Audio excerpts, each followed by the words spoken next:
Good evening. I will call this City Council meeting of June 4th, 2024 to order. We acknowledge that this meeting is being held on the ancestral lands of the Coastal Salish people and pay our respect to those past and present.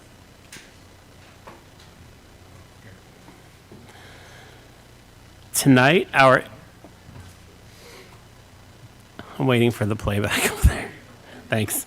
Tonight, our invocation will be led by Pastor Josh Hubbard. If you would please stand for the prayer. Let us pray. Jesus, we thank you for this time to come together as leaders of our community. We ask for your wisdom to guide tonight's conversation. We ask that you supply us with the insight needed for the future as we strive to be good stewards of this city. We also ask that you would watch over and protect those who lead our community, both those on this council and those affiliated with this council. And bless each and every person here as leaders commence with tonight's meeting. In Jesus' name we pray. Amen. Thank you, Pastor Hubbard. Please remain standing for the Pledge of Allegiance. I would like to ask our little people with us this evening to lead us in our Pledge of Allegiance, please. I pledge allegiance to the flag of the United States of America and to the republic for which it stands, one nation, under God, indivisible, with liberty and justice for all. We should all good. Good job. Thank you.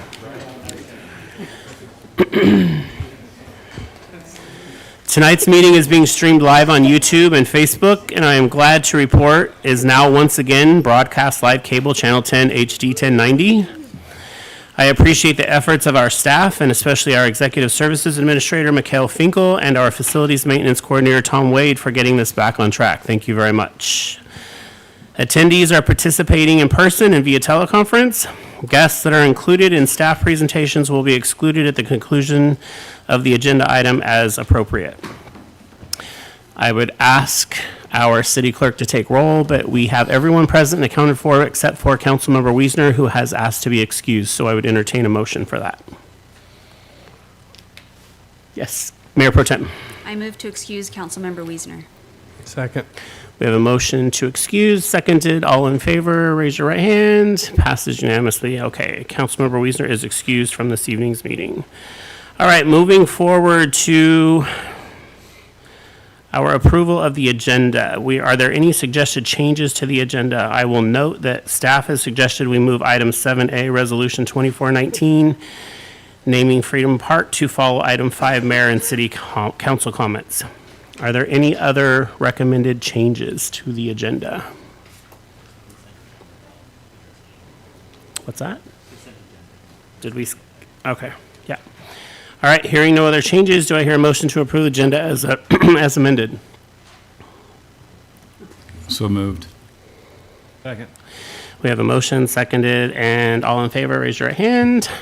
Passes unanimously. Thank you very much.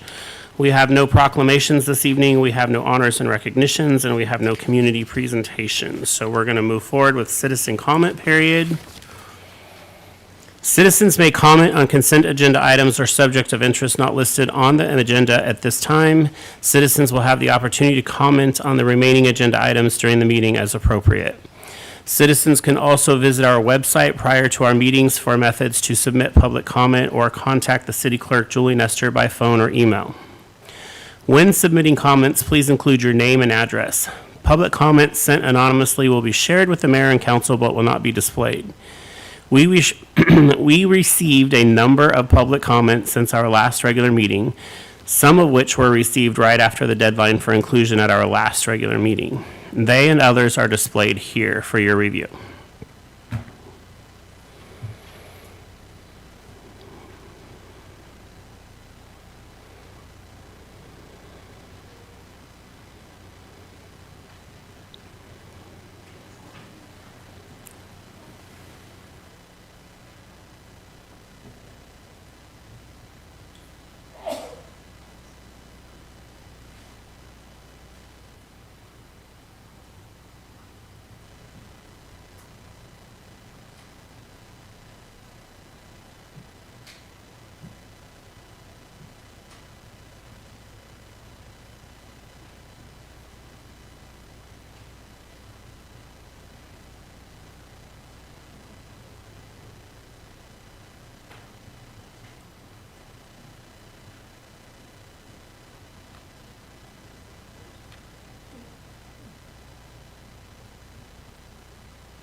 As shown, the city received a comment to request live virtual public comments in our meetings. It has been our policy not to do so. Many cities have had to deal with not only inappropriate language, but also nudity and inappropriate graphics by allowing live virtual public participation, including some of our neighboring cities and ports here in Western Washington. As a result, they have changed or are changing their procedure to not allow it. Our legal counsel advises we are a leader in this regard, and it is in our best interest to continue not to allow live virtual comments in public meetings. Are there any members of the public present who wish to speak to items not listed on the agenda or on the consent agenda? If so, the clerk will call your name in the order in which you signed in to speak. Please step forward to the microphone and state your name and address. Please limit your comments to 3 minutes. With that, I'll turn over to Julie. Mayor, we have no one signed in to speak on items. Okay, great, thank you. And is there anyone that didn't sign in that would like to speak about something that's not on the agenda?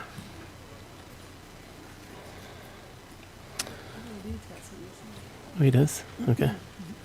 All right, hearing no one else who wishes to speak at this time, we'll close public comment and we'll move on to our consent agenda. Staff has presented the listed consent agenda items, all of which were included in the meeting packet. Are there any objections or changes to the consent agenda? Yes, Councilmember Stuckey. I'd like to pull off item D, the TBD update. Great. So, removing item D, 2023 Annual Transportation Benefit District Report. Are there any other changes that folks would like to make to the consent agenda?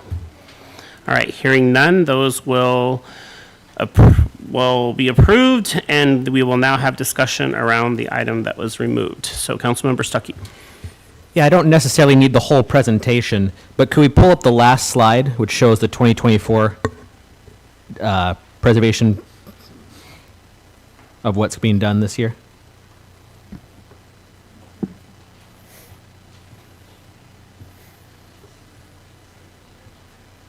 It's the last slide. Yep. So I guess my question is, I know we're doing 7th Avenue, which is different than this, but we are doing road work for sure.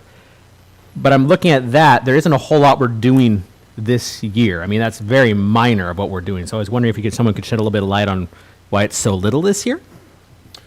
Yeah, absolutely. I'm Alex Warner, your city engineer. Thank you, Mayor, council members, Councilmember Stuckey. So it does appear that we're not doing a whole lot of TBD paving this year, and multiple factors came into how we landed on these streets. We have in the past explained that we're doing water main replacements on a lot of these streets, trying to have that focused approach to replace utilities under the streets that need paving. So both on Northeast 1st and Southwest 4th, they'll be getting a water main replacement to then have a full roadway overlay. In addition to that, we were planning to partner with Island County to do a significant number of chip seals that we've partnered with them in the past.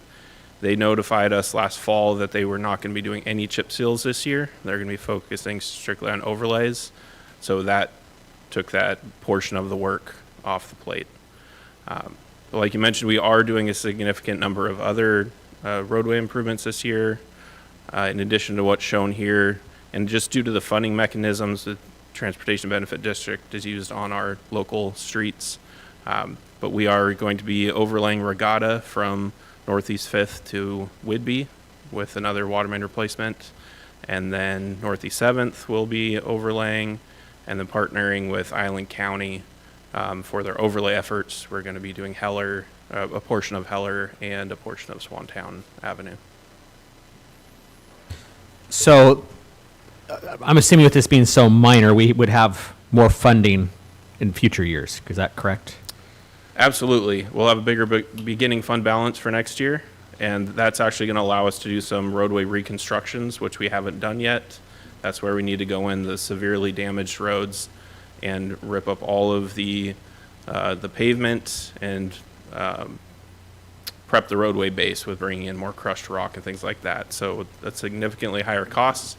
We've been holding back on those until we have enough funding in this TBD. And if we need chip seal next year or the year after, do we know the county's on board for that? I mean, would we have to look for another vendor or something like that? I mean, It's our understanding this was just a one-time thing where One-time. they are not going to be doing chip seals this year. They are the best suited to do that work for us at a reasonable cost. So we'll just have to play it year by year to see how much chip seals they can do for us. fair enough. Thank you for the explanation. Yep. Yes, Councilmember Hoffmeyer.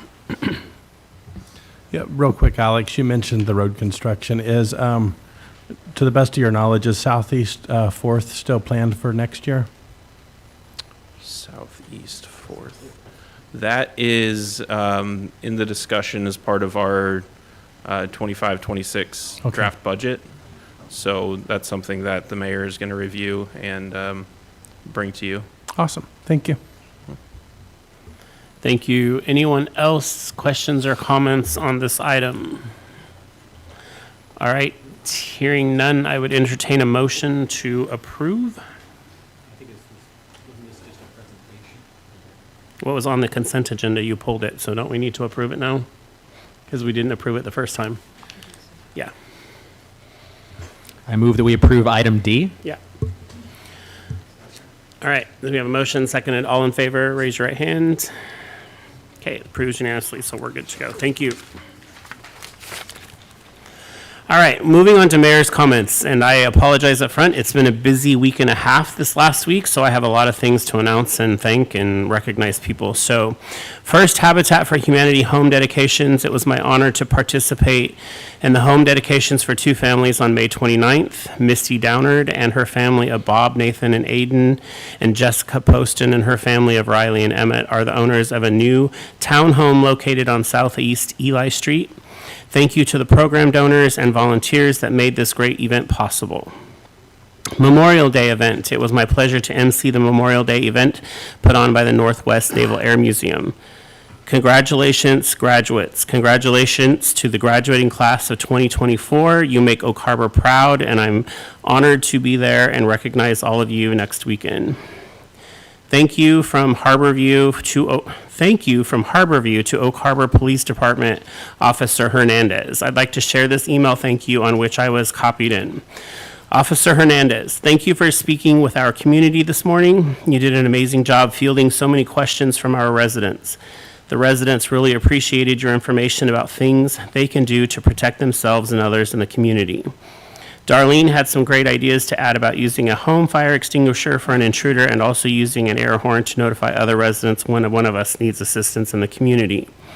If you put together the brochure about home safety, we definitely need copies for our residents. Beware of dog signs, video camera signs, and no trespassing signs need to be posted in our community.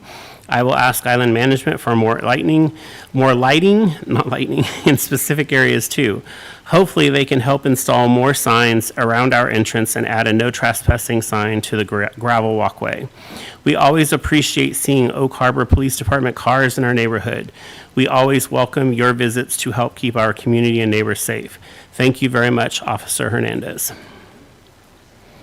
All-staff event on May 29th. We also had a terrific all-star meeting the morning of the 29th at our Clean Water Facility Interpretive Center. A majority of our staff were in attendance and enjoyed a pancake breakfast.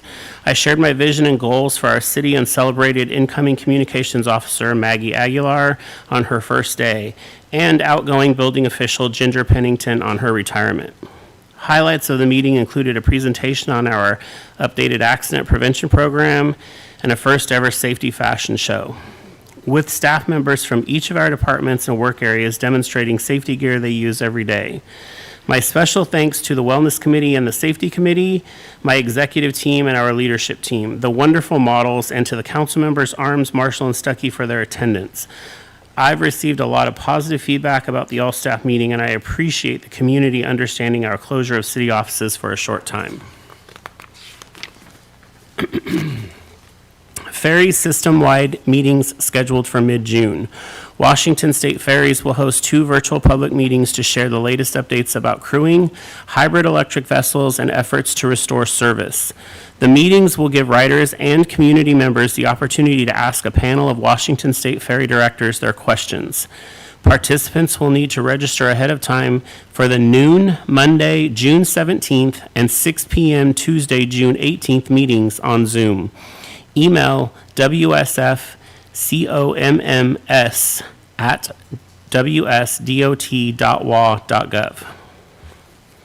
Office closures. City offices will be closed on June 19th in observance of Juneteenth.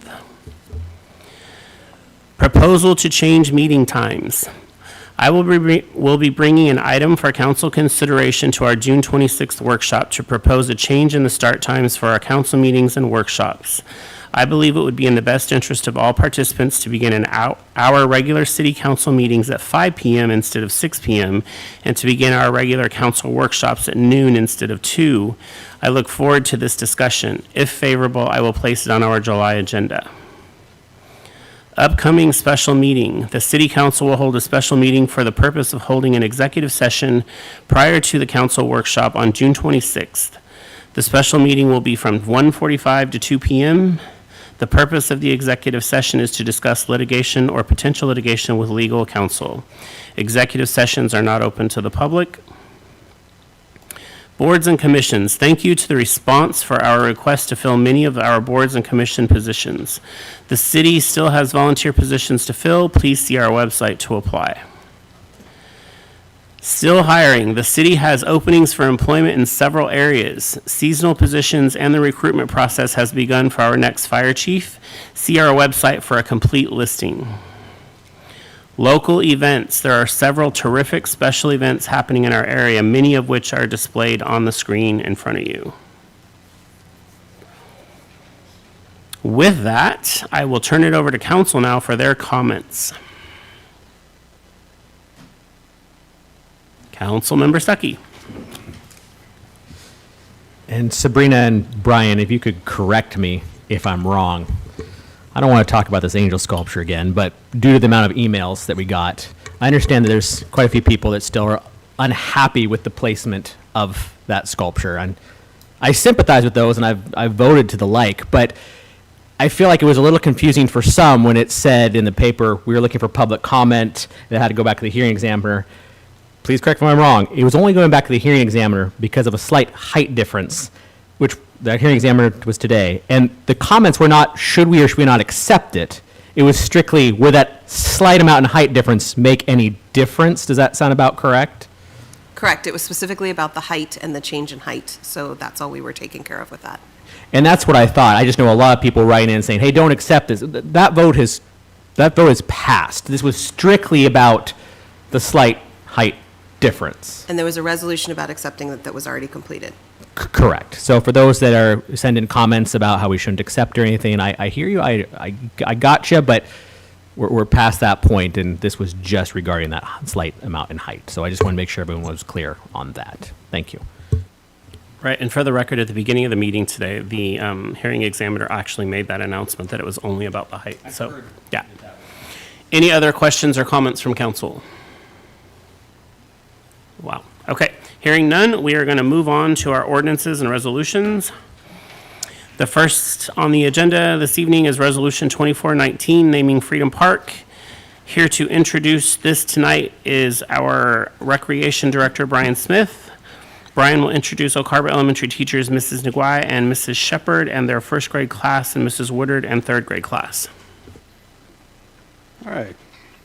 Good evening, Mr. Mayor and City Council. The city is starting work on the design of a new trail system at the Harbor Heights property that will open the 75-acre green space to the public finally. The property was once referred to as Harbor Heights Business Park, zoned as a planned industrial park before being purchased and designated as parkland by the city with Resolution 2115. With the planned installation of walking trails and a disc golf course, the city has been considering an appropriate designation for the city's largest and most forested park.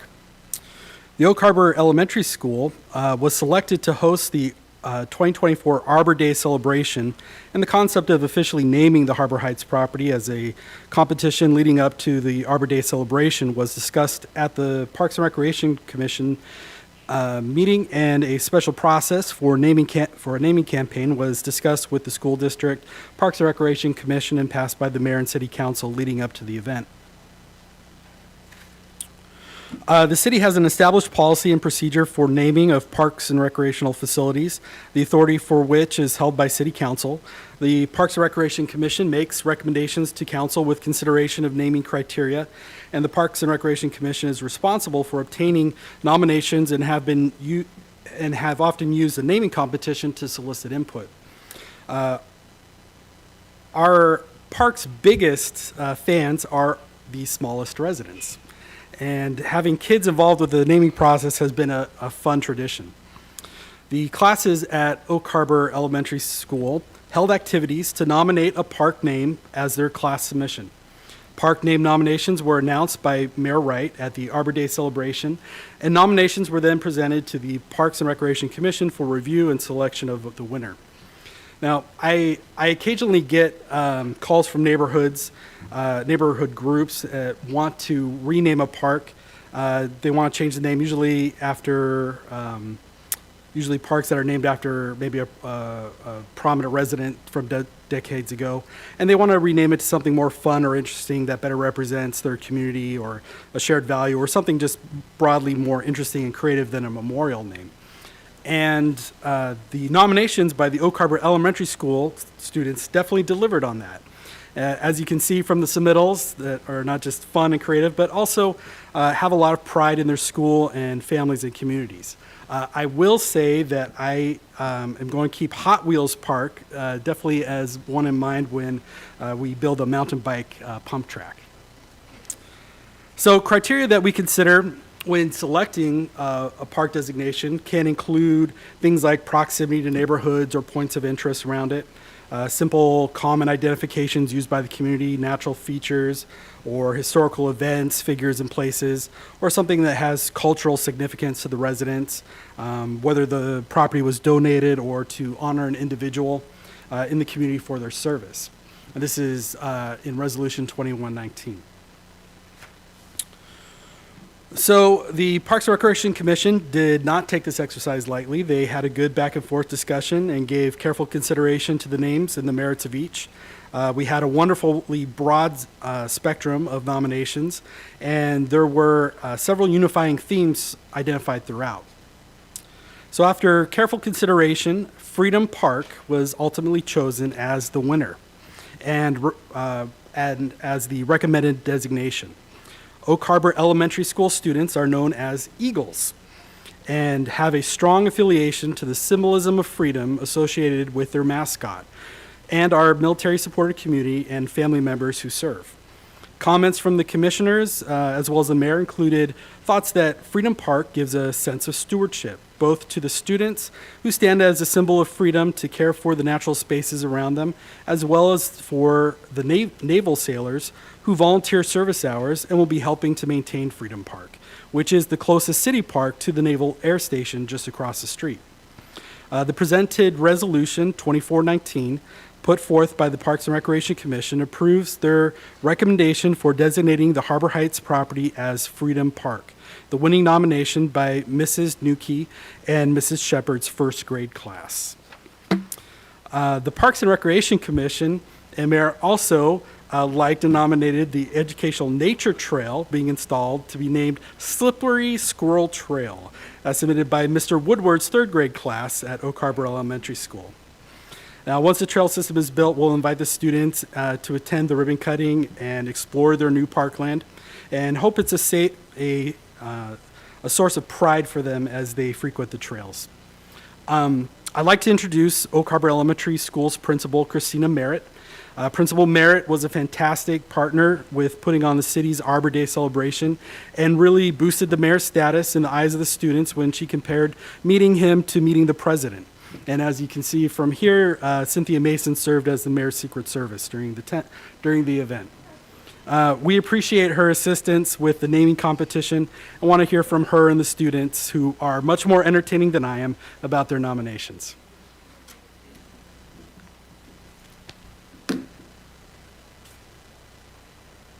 Thank you, Mayor Wright and City Council members and community members and Oak Harbor Eagles for being here. We were so excited to get to name this park, and the kids really put a lot of thought and effort into choosing their names. I have comments from their classroom teachers who were not able to be here today. I'm going to start with Mr. Woodard's comments because I don't see any of his students here, so I'm going to talk about how they came up with Slippery Squirrel Trail. So Slippery Squirrel was generated out of timely circumstances. They had been reading Charlie and the Chocolate Factory and talking about how Roald Dahl uses clever alliteration to create fun candy names in his books. And from that, the class came up with a whole bunch of silly names for lots of things. So when it came time to name the park, almost every name used an alliteration, and most of them were based off of native animals, and beating out all the other notable names was the Slippery Squirrel as the favorite of the students. And Mrs. Nuki and Miss Shepard, Miss Shepard was their student teacher at the time of the naming. She now is working in another position. They were so excited that Freedom Park was chosen, and they said that the kids really gave careful consideration and agreed that that name fit Oak Harbor and the people who live here the best. They believe it'll be a great place for one and all to have freedom to use their imagination and play. And they thank the city for the honor, and they'll cherish it forever. And I have some lovely friends from first grade who wanted to share their reason why they voted for that name. So first graders, if you want to come on up.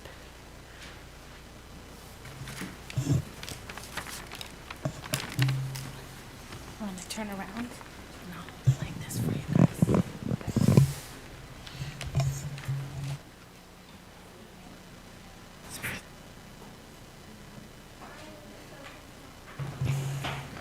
My name is Sophie Casper.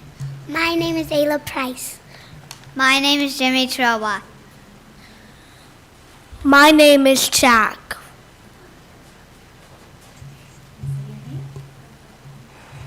My name is Carson Finkel.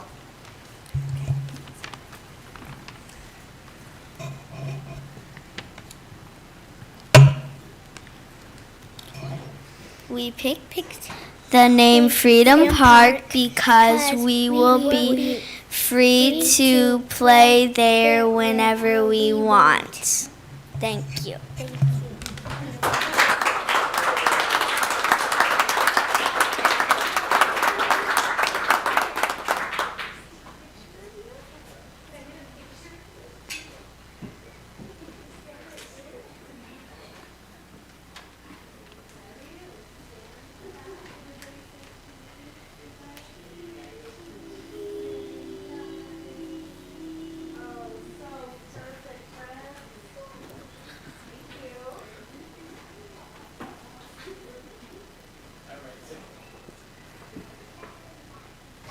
Is that it, Brian? That is, I'm happy to answer any questions that you have. You have the Okay, recommended great. motion before you. So I'm just going to confirm with Julie that we've received no public comment. That's correct, Mayor. No public comments were received. All right, and then I will request any additional public comments from those gathered here this evening if anyone else has anything to say with respect to this resolution number. All right, hearing none, I will call upon council for their questions and comments. Mayor Pro Tem.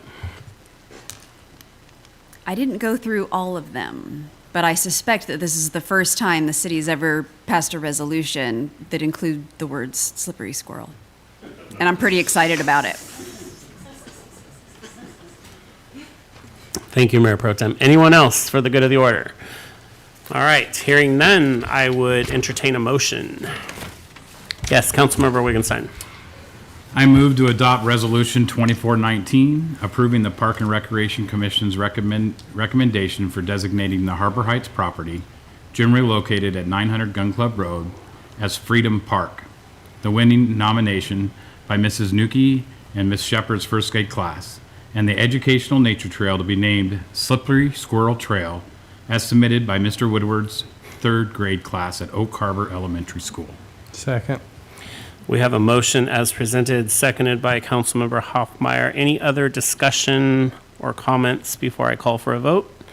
Hearing none, all in favor, raise your right hand. All right, passes unanimously. Thank you very much. And then I would like to call the students and and the teachers up so we can take a picture with all of you. I believe the mayor has a presentation for it as well.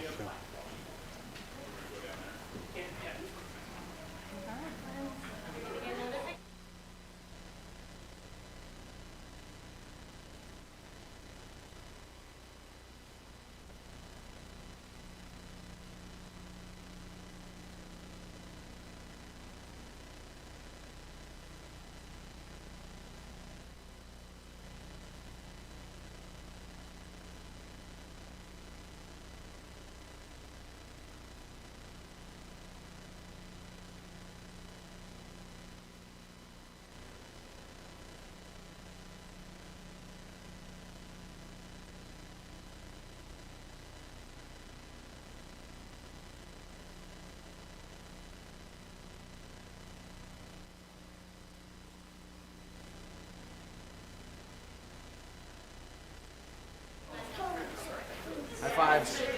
All right, great job. High fives. Way to go. Good job. Good job. All right. We're done, everybody. Everybody. Oh, yeah. Only the good hand. All right. Way to go. Hey, buddy, good job.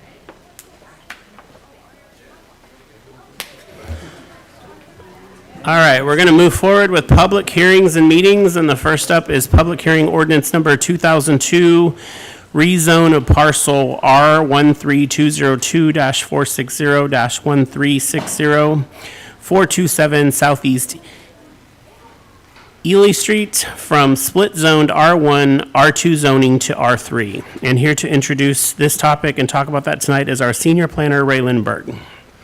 Thank you, Mayor, members of the City Council. That was a lot of fun. Like to see the kids in here. It's always a good time. So tonight we have like you mentioned, a rezone of a parcel that's located at that southwest corner of Ely and Cabot Drive. And the request is to go from a split R1, R2 zone to an R3 zone.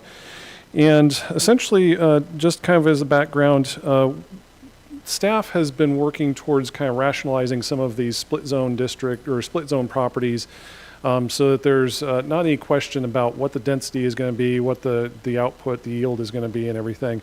It's difficult to determine exactly where that zone line is when you have a split parcel like that. So it's much easier to either average it or to just rezone it to all one zone district. So that's what we're going to look at doing here.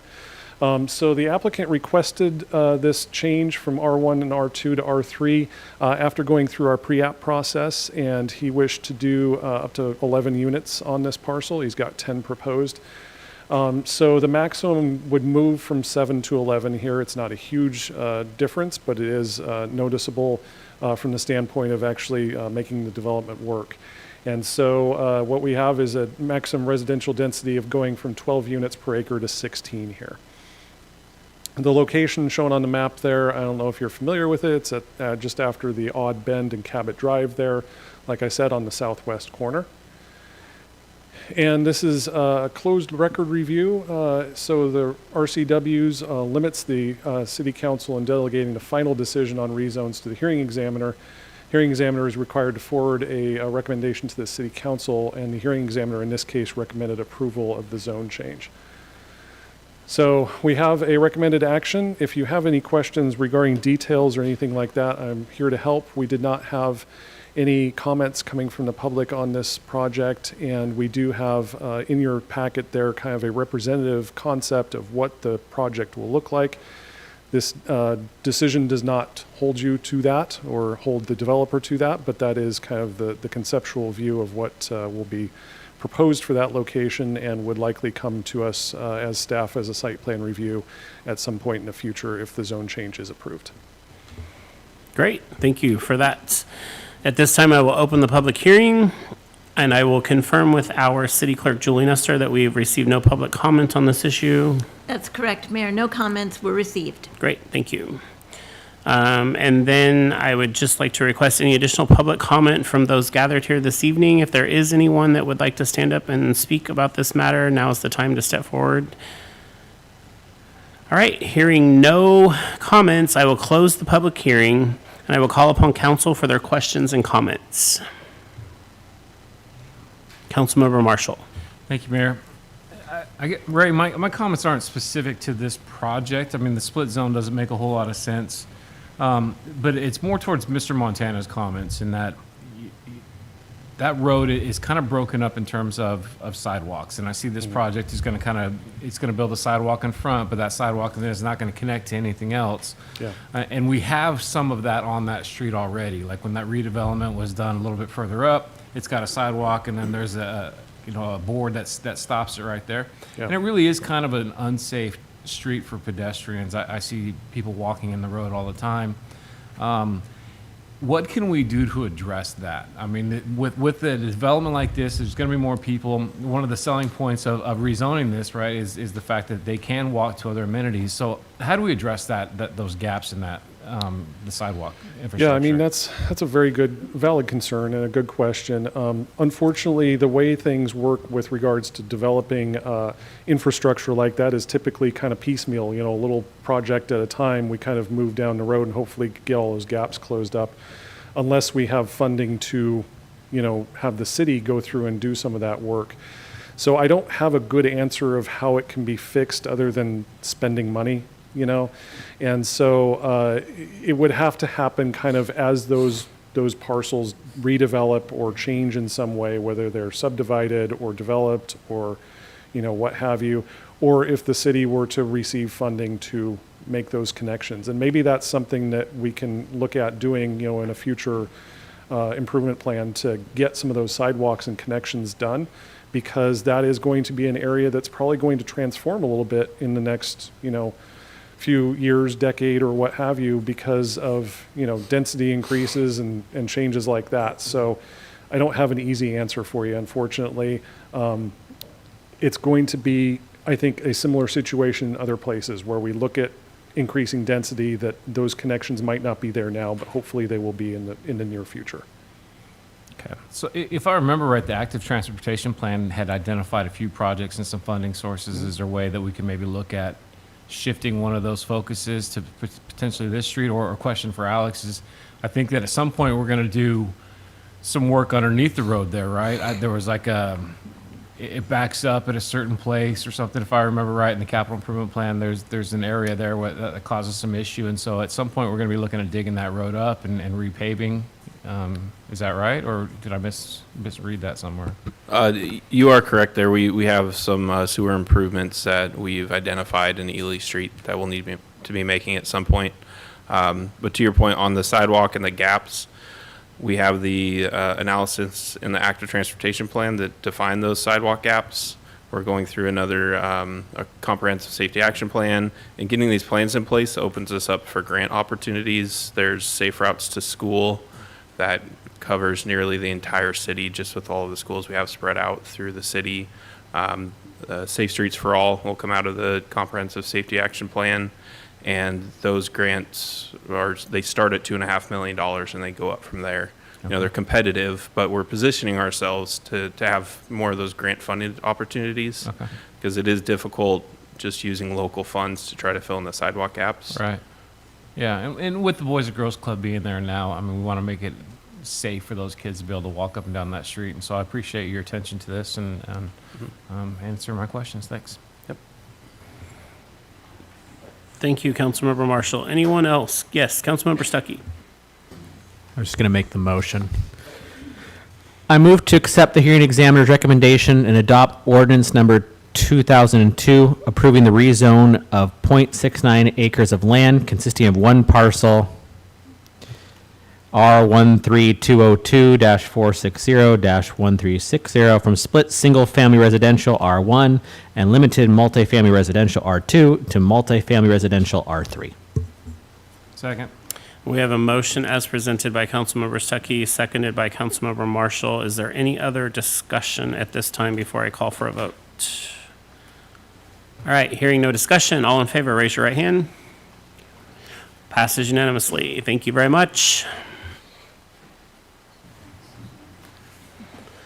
Next on the agenda is Washington Department of Commerce Community Development Block Grant Application, Public Hearing and Approval.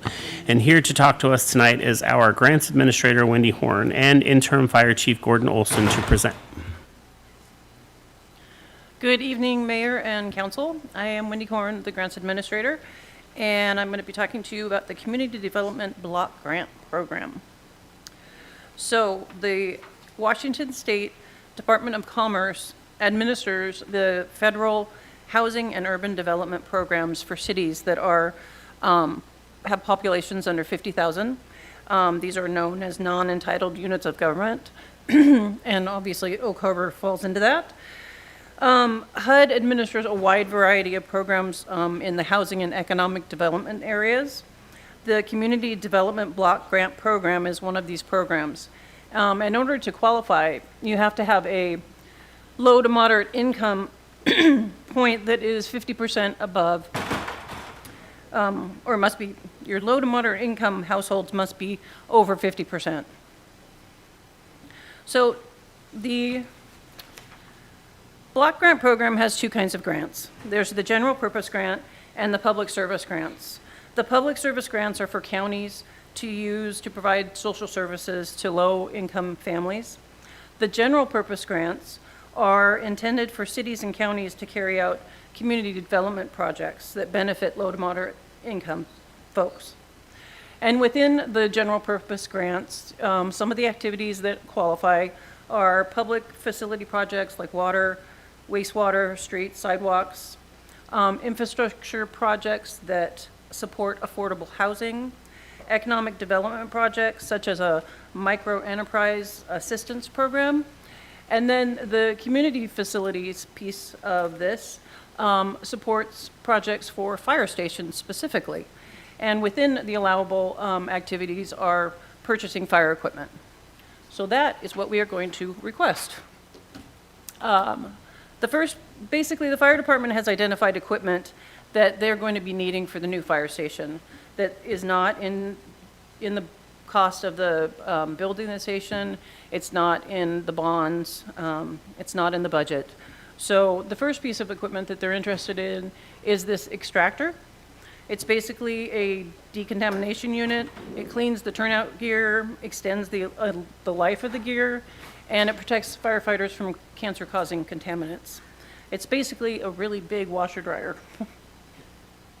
And it's about $20,000. The other piece of equipment that we're interested in applying for or purchasing is an air fill station for air tanks. Right now, purchasing a new one will be about $200,000. Station 82, again, doesn't have one budgeted. It's just something that's really necessary. There is one at Station 81 right now, the current fire station. However, it's getting old. It's getting towards the end of its useful life. This would provide not only for the new one, but it would also provide for backup for the current station. So, as I noted before, the equipment's not budgeted. It's not included in the bond or the levy lid lift. There is no match, which is nice. The request would be for $120,000. There's actually no deadline for applying for this money either. It just so happens that Commerce basically accepts applications on a rolling basis, and when their money runs out, there's no more applications. So the chief and I actually had a meeting with the project managers for this grant particularly because we just wanted to make sure whether or not it would be a viable application because there's very little money in this program annually. There's about $2 million statewide. So we just wanted to make sure we didn't waste our time and apply for something that we didn't have a chance. However, the good news is that they gave us the green light to go ahead and apply for it. So that was very encouraging. And we would like to apply for this grant if you will give us the permission to do so tonight. And that is all I have. Thank you, Wendy. So at this time, I will open the public hearing, and I will confirm with our city clerk, Julie Nestor, that we've received no public comment on this matter. That's correct, Mayor. No public comments have been received. Thank you, Julie. And then I would call upon those that are gathered here with us this evening to see if you would like to step forward and make any public comments on this issue at this time. All right, hearing none, I will close the public hearing period, or public hearing, I'm sorry, and call upon council for their questions and concern. Councilmember Stuckey. So I'm all for no matching grants. I may not always agree with the grant, but if someone's going to get it, why not fight for Oak Harbor? Part that I'm a little frustrated is every time we've talked about their fire station, I always ask two questions. Is it on time? Is it on budget? And every time the answer's been yes. Not only is it yes, but it's under budget. So while I think that's great to go get a grant to pay for some of this stuff, if we're under budget, we don't have the money for this. If this grant doesn't go through, with us being under budget, we can't put any of those funds towards this? Or are we no longer under budget? The purpose of this grant is to leverage the money that we do have to ensure that we stay, within the budget of the fire station. It's not necessary. It's not necessarily necessary to do that, but every little bit helps. And this is just money from outside the city that can definitely help us get there. Oh, it sure does. I guess the question I'm asking at this point, and obviously the station's not there and built, so we can't say with 100% certainty. We don't get this grant. Do we think at this point we're still under budget enough where this would be covered, or is this going to be something that it doesn't go through, we got to pull it from the general budget or someplace else? Well, we're hoping that we'll stay under budget, but the projections currently are now that we'll be under budget and on time. Sure. Yeah. Okay. That's what I like to hear. Again, I don't see any reason not to leverage the money, as you said.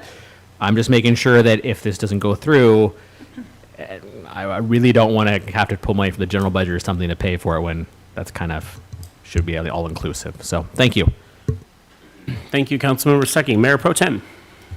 Thank you, Mayor. I had a similar question, sort of. Mine was, if these are necessary items, why weren't they budgeted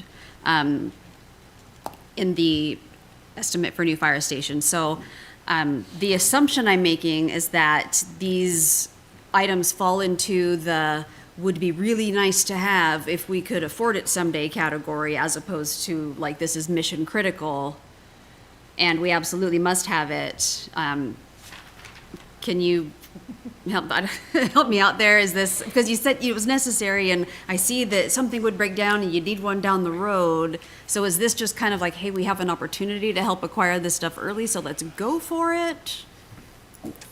Explain a little more. Yes, I'll do my best to answer Thank that you. question. Gordy Olson, the interim fire chief. So clearly I came after some of the initial stuff was put out there. I do know that the fire station was designed to be able to put the extractor, the washer into, but we hadn't necessarily itemized out the cost of that yet. So again, going after a grant is typically how I've been able to obtain those over my career. So we would keep going down that to again leverage, the additional funding and the other under budget funding, so we wouldn't have to get into that.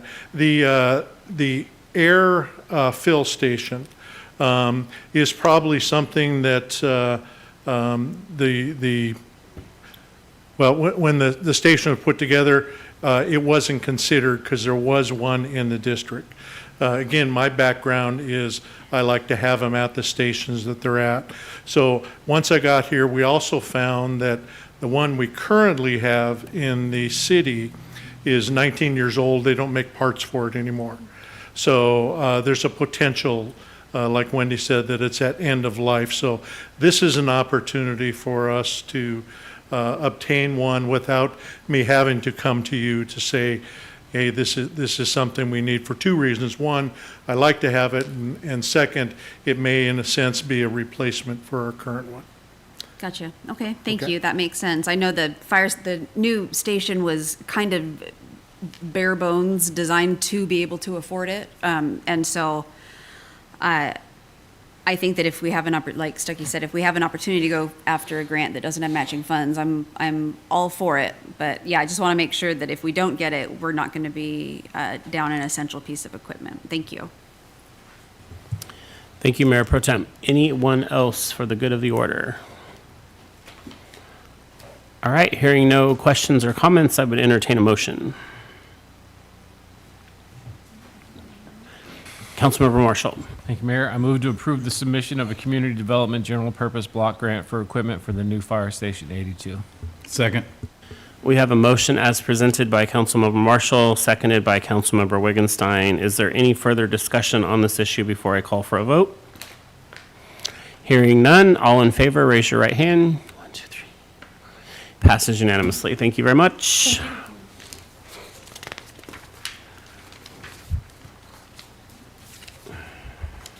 All right, moving on to contracts and agreements. We have, did I skip something? No. Amendment to professional services agreement with Pertite Incorporated for natural resources analysis.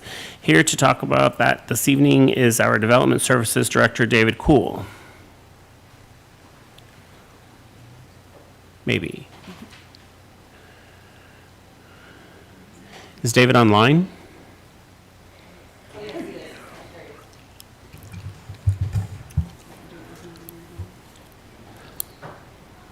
David Kuhl, it is your turn.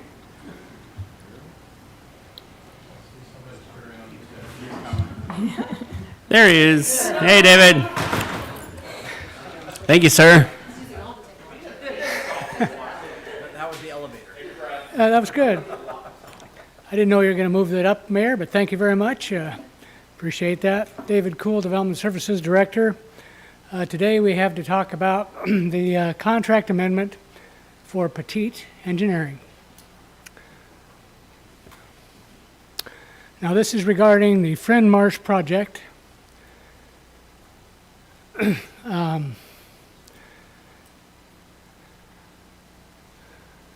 So the city is under contract to buy 3 parcels, as you know, and you have seen that contract before. That's going to be through the Carl Friend family. Also, there's a stipulation that the county has on the land where we want to get funding for conservation futures resource money, and that's close to $500,000 or $600,000. So as a stipulation of that, the county has a number of things that they want us to do. And so they would like to have the final authority or the final say on which consultant we use. So as a result of that, they came up with a number of feasibility requirements. And this is in the contract that you saw before. A number of things that are very detailed, very science-oriented. Existing tide gate maintenance and improvement needs. Proposed strategies to mitigate sea level rise while preserving habitat. So those are 2 big deals for the county to make sure that we do. Also, the last bullet down there is detail the city's analysis and commitments to prevent undesirable development or drainage operations. So all of those criteria will go into the actual Conservation Futures program. Now, you have seen these 2 particular additions to include estimates for the city to maintain the existing tide gate and include improvement needs. And so those are 2 things that you asked for as well. Also to include the cost to the city to preserve habitat and mitigate sea level rise.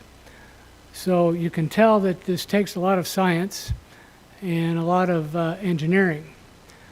So the Pertite Company is a company that is around, and we have used them for quite a while. This particular company is under contract right now for other services here in the city. A number of those things are wetland analysis, floodplains, shorelines, that kind of thing.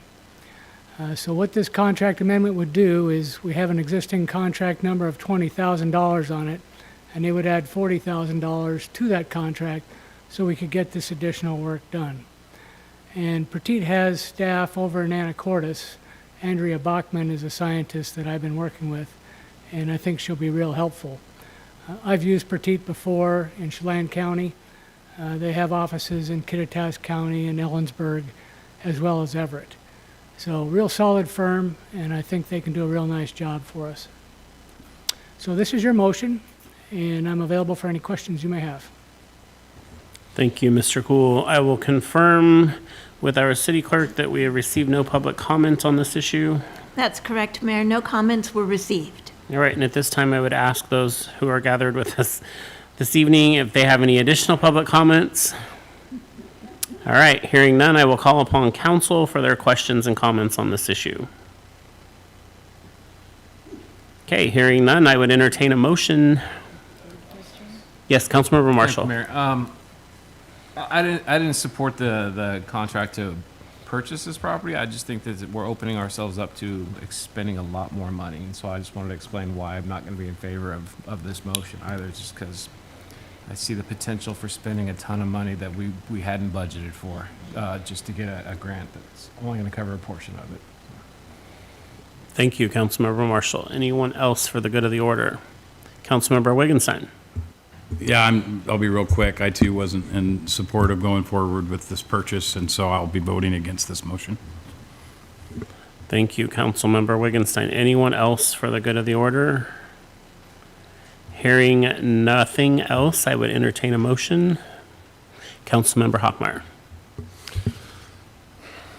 I move to approve the amendment to the professional services agreement with Pertite Incorporated for natural resources analysis services. Second. We have a motion as presented by Councilmember Hoffmeyer, seconded by our Mayor Pro Tem Heisen. Is there any further discussion on this issue before I call for a vote? Yes, Councilmember Hoffmeyer. Sometimes you got to take one for the team and look at the bigger picture, I suppose. So that's, I mean, I've been soft on this from the beginning, but that's why I do support this. Thank you, Councilmember Hoffmeyer. Anything else? All right, all those in favor, raise your right hand. 1, 2, 3, 4. And all opposed, raise your right hand. 4, 4, and 2 against, so that motion passes. Thank you very much. Moving on, we have Enterprise Resource Planning Software Contract Award. Here to talk to us tonight is our Deputy City Administrator and Finance Director, David Goldman. Good evening, Mayor, City Council, Dave Goldman, Deputy City Administrator. So there's been a long road to get to this point. We started talking about this item back in 2021, and apparently there was some funding put in the budget before I even came on board in 2020 for this project. But basically, this is an enterprise resource planning system that will replace our accounting system and also replace a bunch of other systems that we have and provide additional functionality that we currently don't have. So I've shown this slide a few times to council, but an ERP, an enterprise resource planning system, is a software system that integrates all city finance, purchasing, billing, payroll, timekeeping, and other business data onto a shared platform. And the software is designed around our processes and our procedures.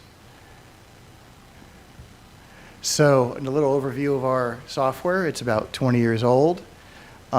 We and other users received notice a few years ago that the current software that we use, called Tyler Technologies Eden, will be sunsetted, and we have to move on to a different system. So, working with council a couple of years ago, we were able to allocate $500,000 of the formerly noted ARPA funding, which is now called the Council Priority Project Funding. We're able to allocate that in addition to the $25,000 initial allocation for a total of $525,000. We did extensive outreach and research in order to develop an RFP. The RFP was almost 100 pages to make sure we covered all of our bases. And we contacted all relevant ERP vendors to apply for our proposal. We had a 6-week period where it was open to folks to apply, and we received 2 responses. So 33 staff members, or about 20% of Oak Harbor staff, were involved in the process of selecting the RFP, along with our IT consultants as well. The vendors flew down here and came on site for multiple days to demonstrate the products and the modules and to answer any staff's questions. And based on this process, the selection narrowed down to the top vendor. We have kept the City Council up to date on the ERP process in the past with the multiple meetings I mentioned over the last few years, which the dates are contained in your backup.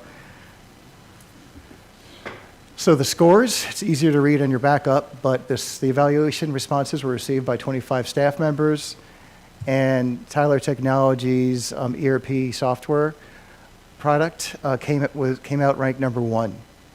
And it had all the modules that we needed. The number 2 software that was submitted didn't have all the modules that Tyler Technologies had. So the total project funds are $525,000. The initial costs is about $481,000. That includes the software, the data conversions, the implementation, process improvements, working with staff trying to find out what our processes are and improving those processes to make them more efficient, and on-site and off-site training and post-go-live support. We added approximately 10% in contingency costs for potential additional needed support or optional modules. There are optional modules that are contained in the backup that we didn't select in order to keep things within budget, but it might be something that we might consider in the future. It wasn't something that we needed at this particular moment in time. So the annual software as a service fee is $167,500. That's an increase of about $55,000 over the current annual software charges that we have, but that allows for the additional modules and functionality and efficiencies and improvements that we're looking to implement. And keep in mind that those costs are allocated out throughout the entire city. It doesn't only go to the general fund, but it goes to all the funds proportionally. So the general benefits are to speed up and improve processes, to share information organizational-wide, to reduce paper and the chances for losses and errors, to enhance financial and capital project reporting, and enhance the overall customer experience as well. And with that, we have Chris here from Tyler Technologies that'll present the benefits of their software.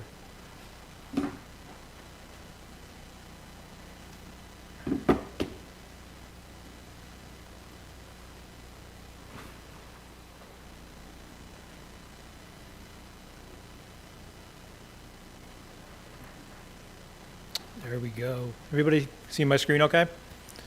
All right. Well, good evening, everybody. I'd like to thank you guys for a few moments of your time this evening.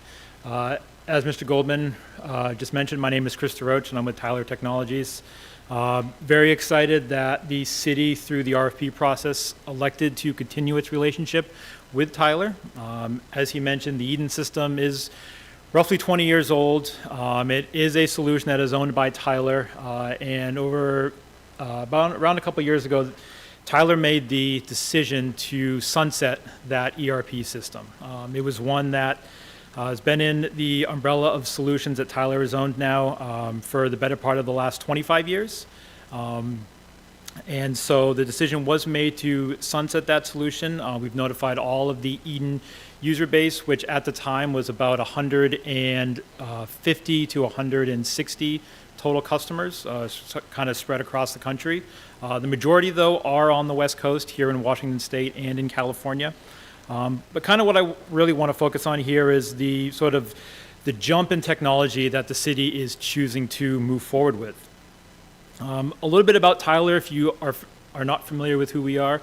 We've been solely focused on the public sector now for the last 35 years. Prior to that, we were more of a conglomerate similar to a Berkshire Hathaway. But around 35 years ago, Tyler saw an underserved market, and that was the public sector. So sold off all of our other solutions products and solely focused on buying products and developing products that favored the public sector, municipalities, school districts, counties, other authorities such as water districts, airports, things of that nature. A little bit about us. We are the largest software company solely focused on the public sector. Nobody in the U.S. is larger than us.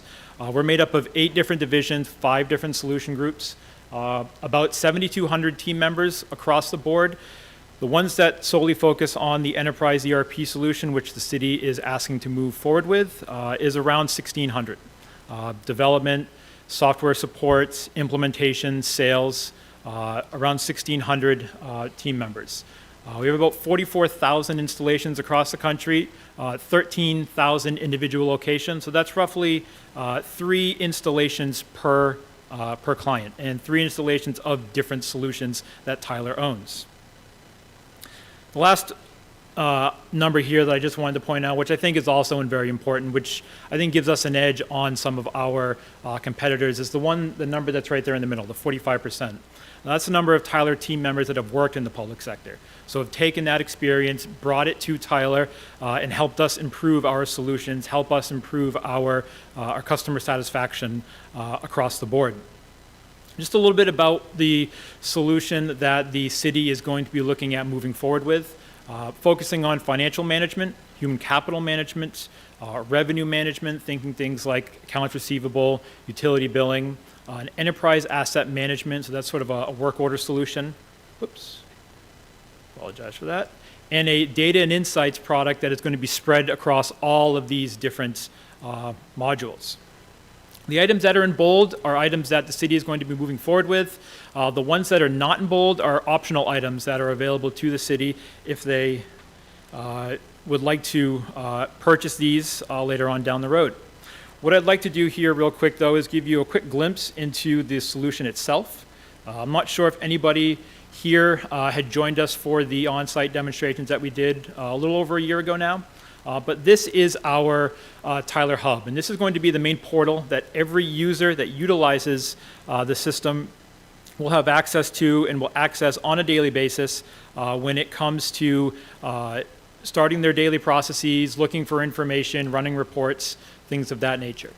This is going to be the single point that's going to allow them to access anything from financial information to payroll information to revenue data. These dashboards here are made up of what we call pages, and those pages are really comprised of different cards that'll pull data from the system and surface it for the users to be able to sort of run reports on demand. So looking at revenue that has been collected for a particular month, for a particular week, for a particular year, looking at overtime information. We can break it down here by departments. So I can start to hover over some of these bar graphs and I can see which departments have the most overtime logged. And typically for a city, that is going to be public safety. So that's information that's readily available. All of this data within these cards can be pushed out to Excel, can be pushed out to PDF. So if you need a quick report, send it off to department heads. This can be done right here without having to dive into the system and actually query information from a particular program. Now, this is a UI that's going to benefit the users. A couple of the items that Mr. Goldman focused on were the decreasing errors, but also the ability to sort of automate and speed up processes. One of those is going to be an integrated workflow system. So something that's available really within every single program, within every single process, is the ability to have an automated electronic workflow so that we don't have to worry about interoffice mail of invoices or requisitions. We don't have to worry about emails between HR reps for personnel action approvals. All of those can be done and found and surfaced right here from a user's hub page. Now, this approvals card that we see right here is going to show me all of the approvals that are coming to me for my review and stamp of approval. Now, one of the items that I want to kind of focus on here is going to be this requisition that we have down here. This requisition is going to show me everything on the right as far as the fiscal year, the rec number, the suggested vendor, the dollar amount, the GL account that it's allocated to. But one of the other items it's going to show me is that there is an attachment. And this is really the backbone of our system, is our document management solution. Now, this is going to allow a user to attach a backup documentation for a requested purchase, for an invoice that needs to be paid. And I can surface this right here from the application itself. I don't have to go dig into a filing cabinet room, find the folder, find the document. It's all right here readily available for me. Now, if I'm somebody that is on the go, not sitting down at my desk, this same UI also pulls up in the exact same way on a tablet. If you're so inclined and you have a smartphone, you can pull it up on that smartphone as well. But also we have a mobile app that can be available for workflow approvals that'll look similar to this approvals tab box that you see right here, where a user can pull up sort of the same look and feel can also access all of the documentation that's around that item. And then after they've made that selection, they can click on one of these buttons down here in the bottom left to approve, reject, forward, or put it on hold for future consideration. Now, something I'd like to also just bring that's going to be a part of this project is what's available to those that don't use the system on a daily basis. Something that we have here is called our Executive Insights portal. And what this is going to show me is a view into the back-end system, but it doesn't give me direct access. What it does give me, though, is the relevant information that is important to me so I can sort of see those high-level numbers. Now, kind of across the board, we can look at budget and expenditures, payroll information, revenue and tax, EAM, which again is that work order monitoring system, utility billing, and I can also create sort of a my view. So this is going to look at information that I like to take sort of a deeper dive into, like payroll expenses, or I want to look at engineering actuals, I want to look at COVID project expenses. So now somebody that doesn't have access to the system but wants to see the data, I've got this readily available for me. Now, we've got a similar look and feel a solution that's something that is available for your constituents. So sort of like a transparency module. If you want to make this data relatively available to your constituents, our Open Finance portal is going to be that solution. Now, this is a totally customizable, down to the small detail look at sort of the data that is within the ERP solution. So revenue and budget information, operating budget, vendor payments, even payroll information. Payroll information can be by the department, they can be by the position. You can also put names to all of those positions if you would like. So this is going to give me, as a constituent, a look at how the pay is being allocated across departments, across positions, and it's going to show me employee count, it's going to show me base pay, overtime, things of that nature. So now this is a solution that could also handle maybe some of those FOIA requests that the city might receive. Just want to bring it back to my PowerPoint presentation here with my last slide. And this is our presence in the state of Washington. So right now we have a little over 55 municipalities that utilize our enterprise ERP solution. The ones that are in red are municipalities that either through the RFP process or through an upgrade process were prior Eden customers that chose to stay with Tyler and continue that relationship for the foreseeable future. The ones that are on the right-hand side that have that asterisk are ones that selected us through an RFP but are currently in contract negotiations. I'd like to thank you for your time to kind of talk a little bit about the implementation project that the city is looking forward to starting here in the near future, and I'm available for any questions if there are any.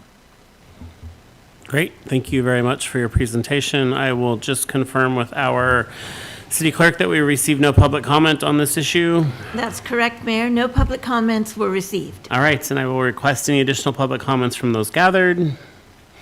Hearing none, I will move on to council for questions and comments. And I got Mayor Pro Tem. Thank you, Mayor. Thank you for giving us a little tour of what this is capable of.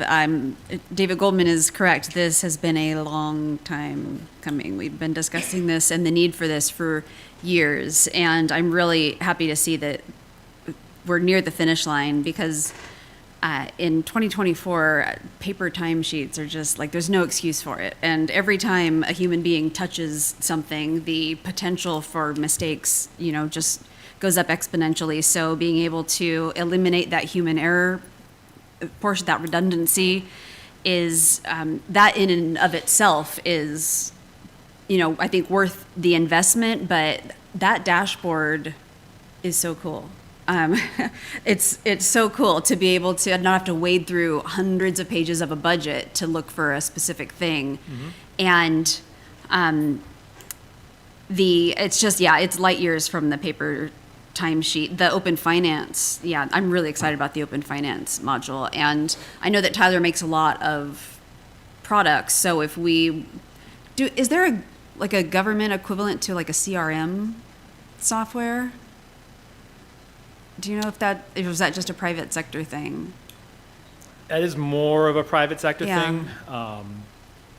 We don't it's not really an area that we dive into. Sure. Yeah, for a municipality, it might not. But being able to expand into other nodules and modes and stuff and have everything talking to each other is key. So I'm really excited that we're finally here, and it's really nice to see, to get the tour of it. Thank you so much. You're very welcome. Thank you, Mayor Pro Tem. Councilmember Hoffmeyer. Yeah, thanks for the presentation. I get the advances in technology and all that in 20, 25 years. I mean, that was an even better run than Windows 2000, which seemed to hang on forever.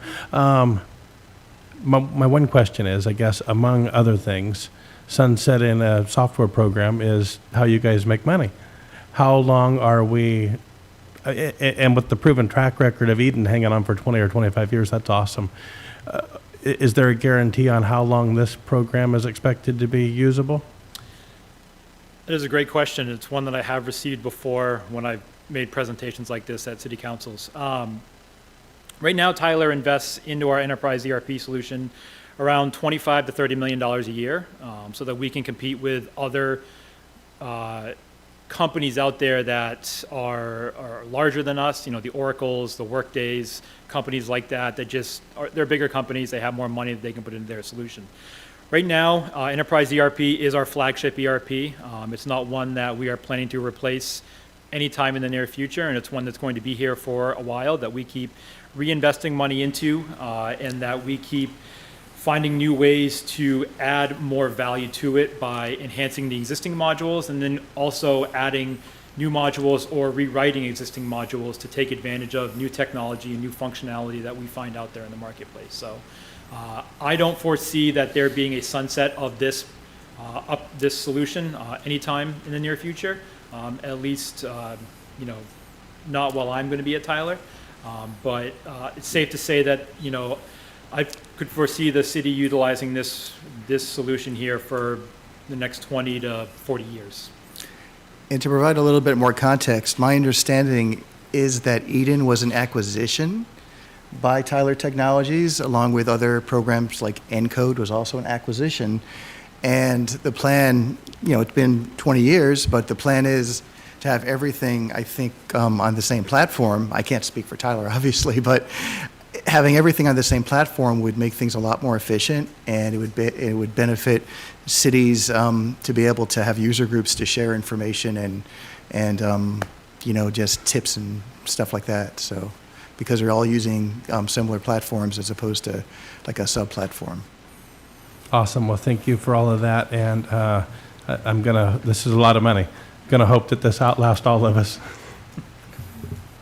Thank you, Councilmember Hoffmeyer. Councilmember Stuckey.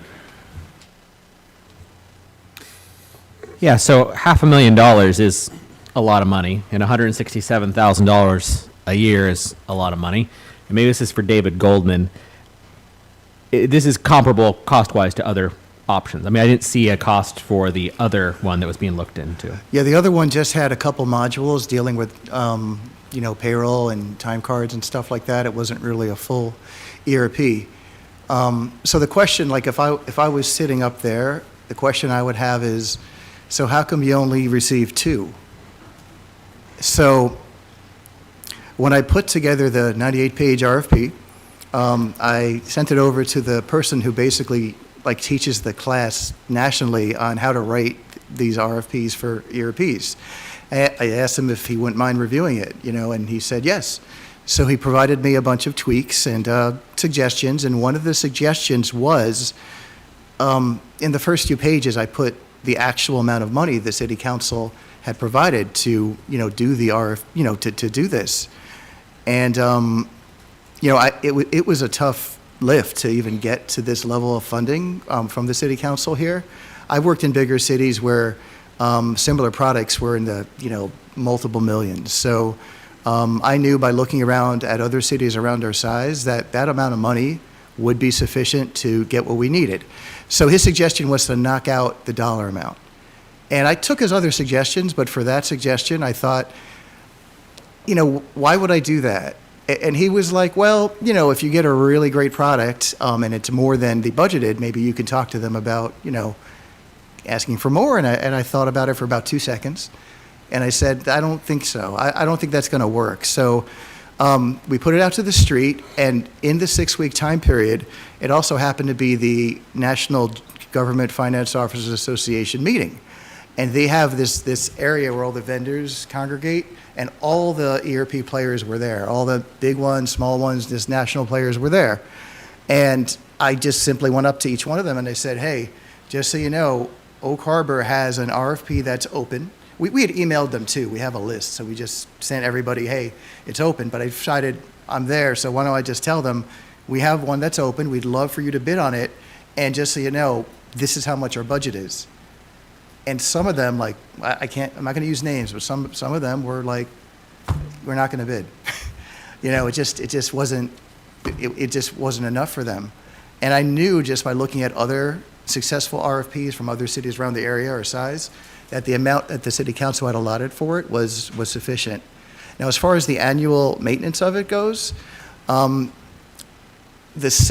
are some similar modules to Eden that we're transitioning over to Tyler, and those annual costs aren't really changing a whole lot. But the additional modules that we're getting, the paperless technology, the enhanced payroll, the timekeeping, the content manager, the workflow, all the other modules that are going to be adding to our functionality and efficiency, there is a cost to maintain that. And I believe that cost is locked in for 3 years, according to the contract as well. And it is allocated out to all the departments. So, it is an increase, but there is more functionality and efficiency there too. So sorry for such a long answer, but yeah. I appreciate the insight. And my last question is, one thing that I hear complaints of often enough is people try to pay their utility bills and not being too happy with the system. Will this affect the end user? I mean, does this system do it and has the potential to not be? I've never paid the utility bill personally. My spouse does that, so I can't say one way or another. But this will make that process. Yeah, so instead of having to do your information twice in 2 different systems, it's going to combine it into one system. And plus, you're going to be able to see a lot more functionality, like how you log into Puget Sound Energy or such, and you could see your usage and your history and all that. You'll be able to see something similar when this gets adopted. It's part of, I think, phase 3. But yeah, it'll be an increase. It'll be an enhancement to the end user experience for sure. Wonderful. Thank you. You got it. And yes, it's phase 3. Councilmember Marshall. Thank you, Mayor. Thank you for the presentation, Chris. Good information there and impressive functionality. I would like to know about the negatives. So of these municipalities here, how many have experienced a cyber attack or a hacking situation, or how many times has the system gone down? I mean, the concern for me obviously is putting all our eggs in one basket and then it doesn't work. For some reason the system goes down or there's a breach to it. So have you had any instances of that, and how often does that happen? Great question. It's probably something that is on the forefront of everybody's mind is cyber attacks, because those are something that are relevant and they're prevalent in the public sector. One thing that I apologize I failed to mention, and it kind of ties into the uplift in the annual maintenance, is that this is a fully hosted solution that the city would be looking to move forward with. So rather than a solution that is going to be hosted here by the city on city servers, have to be monitored by the city IT staff, this is going to be a solution that's going to be cloud hosted. So it's going to be hosted hosted by AWS, who is one of the leaders in cloud computing and cloud storage. So we're going to leverage their expertise and their solutions for protecting it from cyber attacks, things of that nature. To my knowledge, looking at this list, anybody that's been affected from a cyber attack or had their ERP solution affected by a cyber attack, nobody jumps out at me right now on this list, but it's not to say that we haven't had Tyler clients that have been affected. No, we haven't had anybody that's had their ERP that's been hosted, hacked into and information, data stolen that way. It was other systems on site that were affected, namely email servers or 911 systems that were affected. But to my knowledge, nothing that has been ERP related. So the city is going to be looking at leveraging what AWS has to offer on that front, and I can fairly certain they'll be in good hands with them and the systems that they have. And also, our IT department was part of the vetting process as well, so they asked a lot of questions regarding it. I have a couple pages here in the backup that just talks about the infrastructure, hardware, and software, and the platform and all that, how it works with cybersecurity. And then reliability, I mean, it doesn't go down very often or ever, so. Not going to say that it's perfect and that it's up 100% of the time. Right. But in the contract, we do have SLAs and agreements that we meet and that we stand behind. Okay. All right, thank you. You're welcome. Thank you, Councilmember Marshall. Anything else for the good of the order? All right, hearing nothing, I would entertain a motion. Councilmember Marshall. I move to authorize the mayor to sign the software as a service agreement with Tyler Technologies not to exceed $525,000 in annual costs as contained in the agreement. Second. We have a motion as presented by Councilmember Marshall, seconded by Mayor Pro Tem. Any other discussion on this item before I call for a vote? Hearing none, all in favor, raise your right hand. Passes unanimously. Thank you very much. Thank you very much for your presentation. Thank you. All right, last item on the agenda is traffic calming update. It's presented by Police Chief Tony Slowick. Good evening, Mayor and City Council. Chief Slowick. I do have our city engineer, Alex Warner, here for moral support. Actually, he's got all the good answers. So, here to provide a traffic calming update.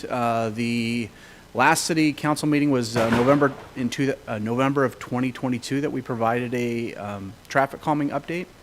During that meeting, let's just do that. Ooh, go back. So during that meeting, we talked about the goals of traffic calming, which is to increase roadway safety by implementing solutions that reduce speed, collisions, injuries, and fatalities. The 3 E's of traffic calming are education, enforcement, and engineering. I'll say that 2023 has been one of the most deadliest times in recent years for traffic fatalities in the state of Washington, and in Island County, 2024 has seen a increase in our fatalities as well. So during that November meeting, we talked about transitioning to an electronic form submittal. We talked about the education, enforcement, and engineering, the 3 E's of traffic calming. We talked about safe streets and the safety action plan that Alex has discussed before, and the traffic calming program safety action plan. Additionally, we did a presentation regarding traffic data, and we looked at the high focus or the high accident intersections within the city. So part of our traffic calming program for the police department is our radar trailer program. We use our radar trailers to provide a lot of education and direct feedback to the community to get a response on driving behavior. Currently, we have actually 4 radar trailers in our system. 2 are end of life, and those are our orange radar trailers that we've had since 2005.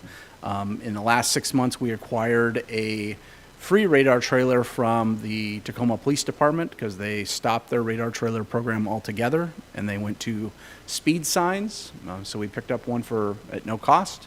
And then we recently acquired the speed trailer that you see there in the picture, which is actually out front, which has a large reader board. It can be used for multiple things, and provides us a lot of instant feedback, not only to the police department, but also for city engineering as we look at some traffic calming items.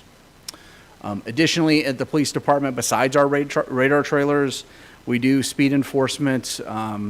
We do have a motorcycle. We don't have that staffed at this time for a motor position. We do radars in all our patrol cars, and we do directed patrols. We also do education piece, which is presentations either at Citizen Academy, National Night Out, or we go to the schools and provide education there as well. As for traffic calming, the city engineer and that department has done a great job in being creative in some of the measures that we've seen in some of our overlay projects. And we've included some lane narrowing to help us, which I'll say is helps with the reduction in speed. We have seen specifically Woodby Avenue that lanes are narrowed in that area if you drive on Woodby. We've actually seen some reduction in speed, especially when it's not school zones, and that has helped a lot. So we've seen other striping like on Ely, where we've done overlays and they come back with painting and provide a little bit more of a shoulder and narrow that roadway down. So that's helped a lot. As for our speed flashing beacons, the nice thing about our current radar trailer is that it does provide real-time data. It's actually every 15 minutes that data gets put up into the cloud, and we can get that information. The same company also offers speed reader signs, and that connects with other features such as like school zone flashing beacons, or it could connect with traffic ticketing if we wanted to if the city ever decided they wanted to go to any type of speed ticketing camera system. So for our long-range plans is what we're looking at for our radar trailer is a lot of times we get complaints throughout the community that says, hey, we got speeders at a certain location. However, our police staff is often wanting to know, is there a specific time? Is there a specific day? The radar trailers provide us that information when we put them out. So even though the radar trailer might not have anything reading, as in the speed that it's capturing, we can set that up in different ways. For example, during the marathon, when we had the radar trailer on Scenic Heights, we just let everybody know there was a marathon coming along. We were actually capturing speed data during that time period. So vehicles that were driving past it, we were capturing what that speed was. We were capturing the vehicle data because our new radar trailers also have license plate reader technology. It can take a picture of the vehicle. And we can use that for education and warning enforcement. We aren't writing traffic tickets to it. We don't have a city ordinance for that. Additionally, with our new radar trailer, does have flashing lights. So if you've gone past it and you see that the lights are flashing, that means you're going 10 miles over the speed limit. So if you're curious, or more, and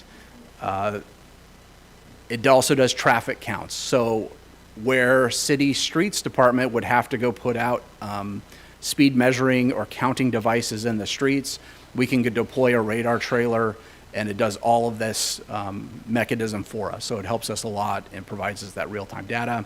Additionally, we've been able to deploy the radar trailer for a 2-month period without ever having to bring it in and plug it in, because it's the design of it with its batteries and solar power has worked well, and that's been during the last couple rainy months that we've had.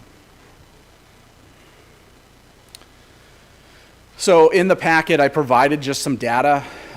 These are some of the 3 of the reports that we can pull. So this is volume by time. So it'll go and say at a specific location throughout, or a specific time frame when we're having it at a specific location. So for example, this is Southeast Bayshore Drive at the transit station, and it's capturing eastbound traffic. That's in the upper right corner of that report. It has the different times, the speed counts going past it, the number of vehicles. So it's the volume of traffic. The next report is the speed. So same type of thing, is same location. It breaks the time down, and then we can look at the speed, the average speed, and then the numbers that are over a certain speed limit. And then this is the biggest one for us as we grow our program, is being able to look at moving the radar trailer around over a period of time and capturing data. This actually, if we get a second radar trailer or if we expand our program, this allows us to do enforcement priorities. And while I might think a certain area needs enforcement. This allows me to go and see, oh, how many vehicles at a specific time are traveling over 15 miles an hour over the speed limit. And for example, I ran this report for, I think, a 2-month period. So yeah, it was March 1st through May 29th. We moved it to 5 different locations during that period.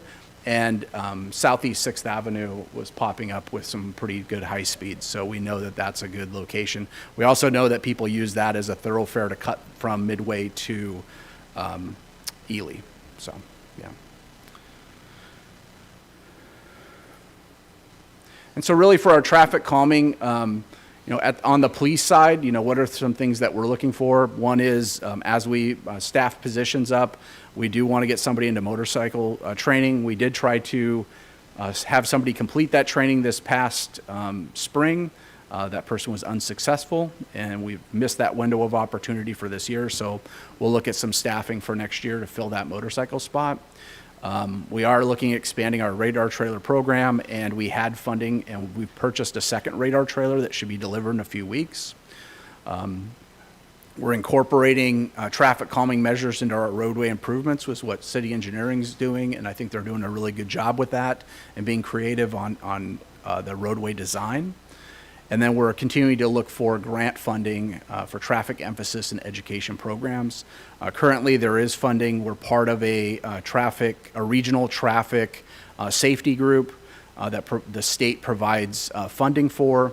Those are things like DUI emphasis and click it or ticket emphasis, those type of things. But it's recently allowing us to go into the schools and get reimbursement funding for our time in schools and time with traffic safety programs. So with that, I am here to answer any questions. Who created that last slide? I did. You get extra credit for that. All right, thanks. Appreciate it. All right, so with that, thank you for your presentation. I will turn it over to council for their questions and comments. Yes, Councilmember Hoffmeyer. Pop quiz, Jack. It's a gold watch. Right. Thanks for this presentation. So have we seen that this is helping? I know you explained that the national trend or the state trend is a lot more accidents, but does this seem to be helping here? Yeah, actually, our radar trailer allows us to do 2 things. One, it goes and checks the speeds that are driving past that location, and it's the entry speed and then the exit speed as people pass it, the trailer. And what it's showing us is on a location that the speed limit's maybe like 25 miles an hour. Typically, when people are passing the radar trailer, they're traveling about 2 miles over the speed limit, which is totally acceptable.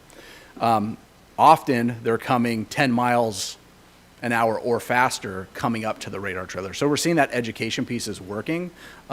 Once we remove it from the site, we're then going and putting officers at that location for some directed patrol, and we're not having a lot of speeding tickets. So that's a good thing. And officers, they have their discretion on when they stop people. I'll just speak for myself. For example, when I was in motorcycle and doing traffic control, if you were 10 miles over the speed limit, I might stop you and give you a warning. But if you're 11 miles over the speed limit, you're probably getting a ticket. So that 7 to 10, you're probably getting a warning and contact. But that's the way I operated. So. Awesome. Well, thank you for that. And I know you have a couple dirt bike guys, so get one of them on that motorcycle. Back in the day, several years ago, I guess Officer Carter wasn't all that popular, but it's because the bike did work. It was harder to spot, and it certainly caught people. It is a great tool that is perfect for our community, and and we're really excited to get that going again. Love it. Keep it up. Thank you. Thank you, Councilmember Hoffmeyer. Councilmember Stuckey.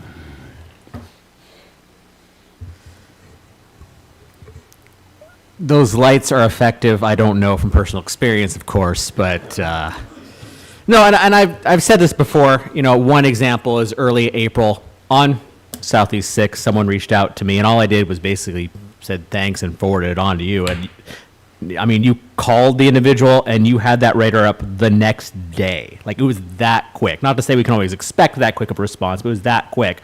So for those individuals that are concerned about traffic on their street, you know, a well-placed email or phone call going beyond that social media, I mean, you guys are really receptive to helping out with this. I mean, so I appreciate your diligence. I appreciate all you guys do. And, you know, for those trouble spots, if you think you're one of those individuals, you think there's a trouble spot in your area, reach out. You guys are wonderful. So Thank you. And I'll add that the end-of-life radar trailers, we are still deploying them.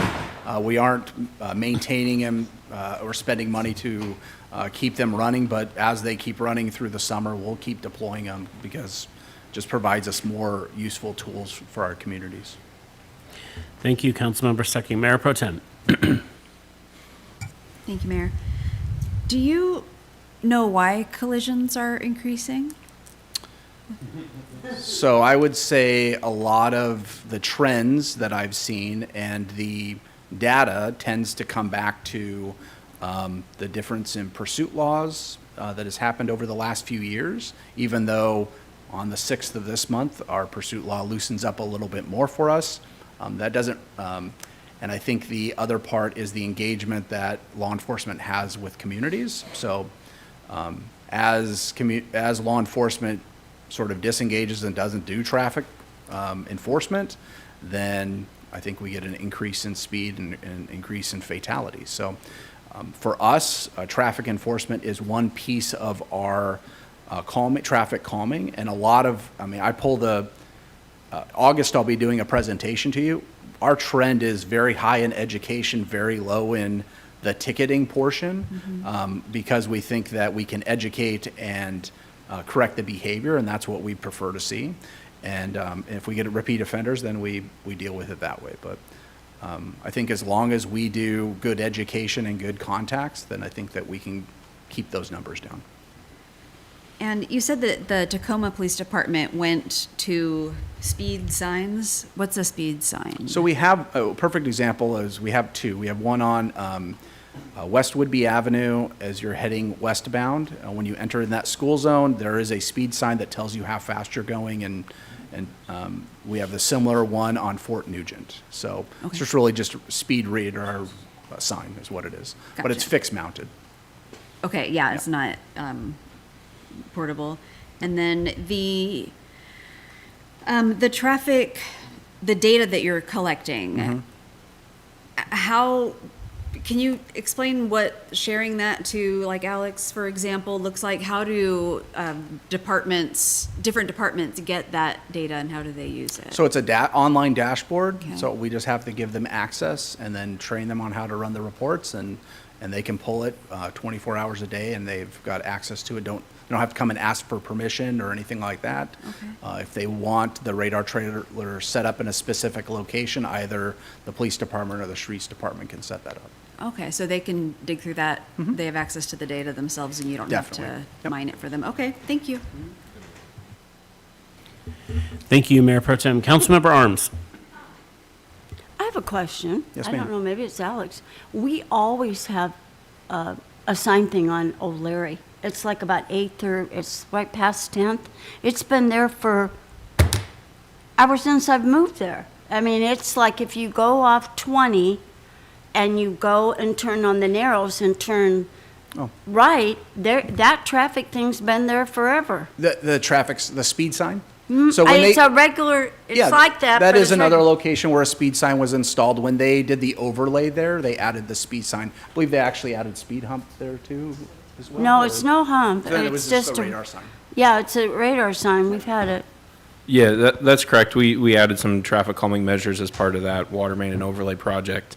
Because the road is so wide, it was very poorly defined as to where you could park on the street. So we added what we call the fog line, which is the white edge line of the road, did the center line.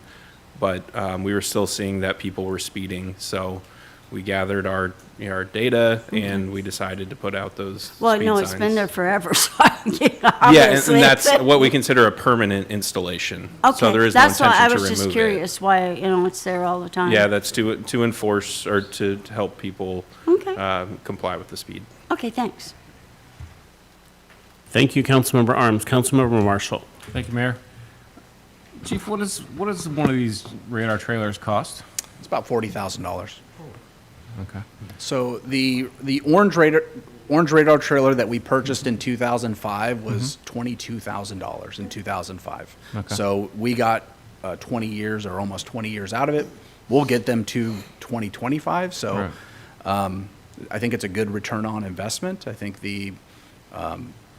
I think that because we're going to message board readers, we can actually use them for other functions than just radar trailers as well. That was the other intent. For example, we have it out there, and we did a little welcome message to the elementary school, but we can use it for music festival. We can direct traffic for different activities. The nice thing is that I can update the message from any computer, or any of the people that have access to the dashboard can update that message in real time, and it uplinks every 15 minutes. So I guess every 15 minutes is when it does its uplink and transfer, and if there's new messaging, it pulls it right then. And the speed signs, one, what do they cost? And two, do they have some of that same functionality? Do they provide data as well? So the current speed signs that we have, I believe they're about $15,000. Is that accurate?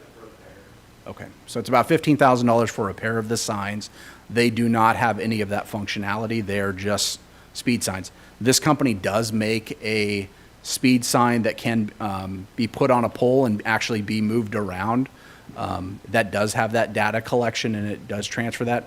We haven't looked at that cost yet.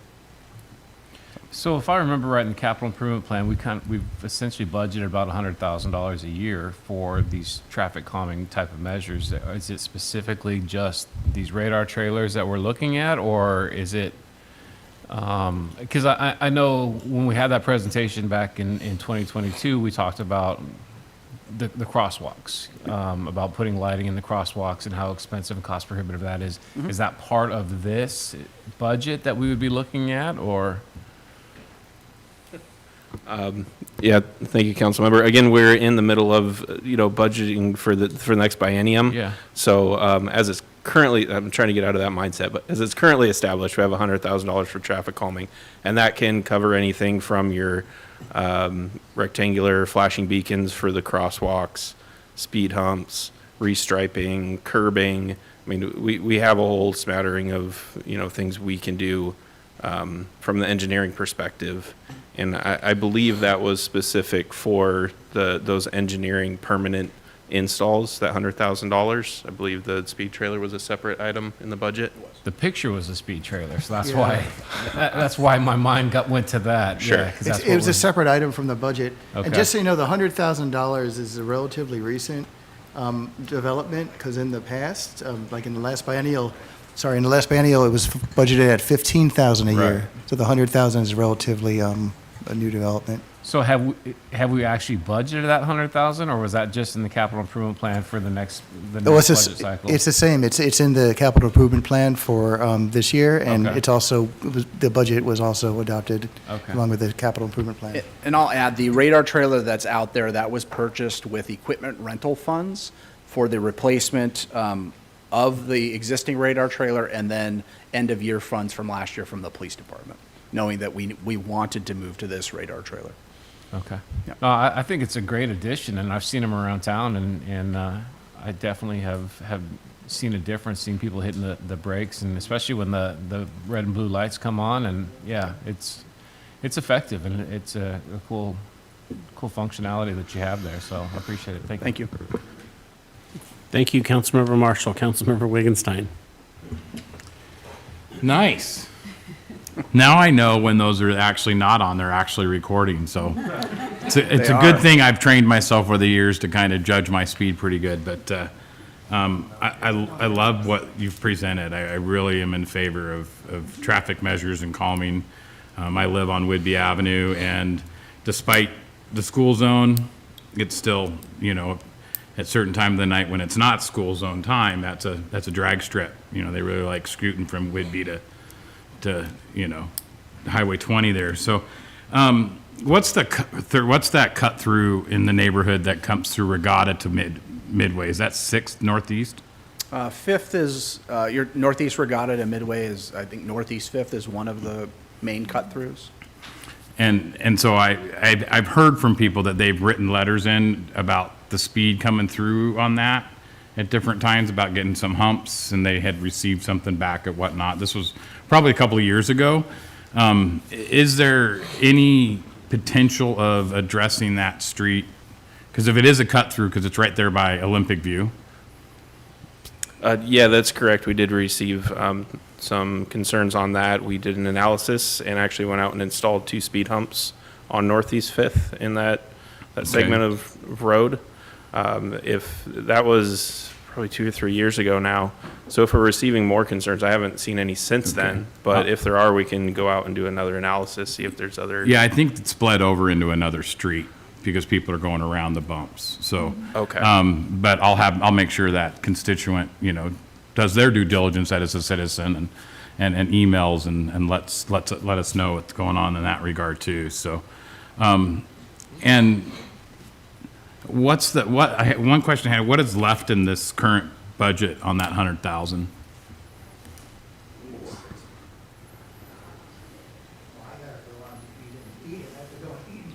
Okay, I'll defer to our finance director. Nobody has the Jeopardy music ready? Da, da, da, da, I will just da. add, for that person, they don't have to email in. They can fill out the online form for traffic calming, and that would be the preferred method. Okay. It does get distributed to both the police department and city engineering, and then we meet to discuss what measures we can take to mitigate that or gather more data. Yeah. What's the chance of getting some speed humps right there on Kettle and Woodby Avenue, about 50 yards in, right by that school and playground and preschool? Just saying. Just filling in here until we can get. I'm thinking a chicane. Mr. We'll just do it. Golden. We'll paint a chicane in the road, and We'll have to get back to you after the meeting. Okay, that's fair. I did see a movie with an electric tire puncture. We can't do that. Okay. Thank you so much. Thank you, Councilmember Wigginstein. Councilmember Hoffmeyer. Real quick, I think the chicane is a great idea. Those speed trailers, you said you can pretty much make them do or say anything. Can you add a top speed function? Oh, you mean how fast does it measure up to? It's 100 miles. Oh, an hour. like a video game though. Top speed of the day. Oh no, I don't think. Yeah. Probably not. Anyway, thank you. All right, is that it? For the record, David Goldman misspoke a little earlier. The city council did approve $100,000 as part of the CIP update last month, but we have a true-up budget amendment coming up in the next couple months, and the additional $85,000 will be included as part of that amendment. Thank you, Chief. All right, thank you. All right, there being no further business, is there a motion to adjourn? So moved. Second. Oh, yes, Mayor Pro Tem has something, so hold on. No worries. Just real quickly, I want to confirm, in June and July, we go to one regular meeting and one workshop. So our next meeting is going to be the workshop on the 26th, and we are starting at 1:45. I can't see that. For the Yes, that is correct. Mayor Pro 1:45 for Tem. the executive session. And then our regular meeting in July is on the 9th, and we're going to start that at 5 p.m. No, we haven't. We're going to present that at workshop. Oh, okay, you're just going to bring Yeah, it forward, and then okay. we'll bring it in July for you guys to approve. for us Okay, to do so. Yeah. well, then I won't And change to- my calendar just Sorry. yet. And Mayor Pro Tem, to help out council, because we've had these questions at recent meetings, we've added the calendar to the back of the room to Yeah, I make it see that. easier. And Tim will also have it available to display if we need. Perfect. Yeah, I didn't see the updated time on the website, but we haven't approved that yet. So, okay, great, thank you. Yeah, no worries. All right, anything else for the good of the order? All right, so motion to adjourn. So moved. Second.